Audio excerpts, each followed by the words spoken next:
Hello guys, তোমরা সবাই ভালো আছো তো? আজ আমি সকালে টিউশন পড়িয়ে চলে এলাম আলু খেতে। তবে এই আলু খেতে আমি আলু তুলতে নয়, নিতে এসেছি। আর এই ক্ষেত আমাদের নয়, আমরা তো আলু করি না, তাই আমি ঘরের জন্য আলু নিতে এসেছি, কিছু পরিমাণ যতটা পারি। আর দেখতে পাচ্ছ অনেক লেবার, কেন বলো তো? কারণ অনেক আলু করেছে, আর এখন দিনের পর দিন গরম বেড়ে যাচ্ছে, তাই যত তাড়াতাড়ি সম্ভব আলুটা যাতে ঘরে তোলা যায় সেজন্য অনেক লেবার নিয়েছে। তো আমরা কিন্তু আমাদের এখানে কিন্তু লেবারদেরকে দুবেলা খাওয়ায়।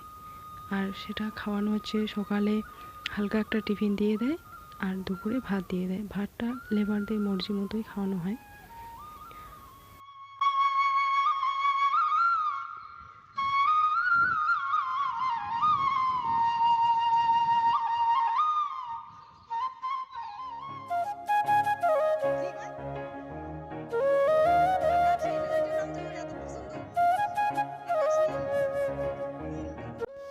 আর এখন আমি টিউশন ছুটি দিয়ে বাড়ি যাচ্ছি।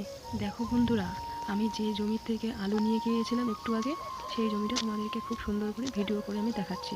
তো এখানে যে লাল বস্তাগুলো দেখতে পাচ্ছ, সেখানে কিন্তু সম্পূর্ণ আলু দিয়েই ভর্তি আছে। আর কয়েকদিন পরে এই সারা জমি একদম লাল বস্তা দিয়ে ভরে যাবে। সেটা হচ্ছে আলুর জন্য, কারণ আমাদের এদিকে সবাই আলু করে।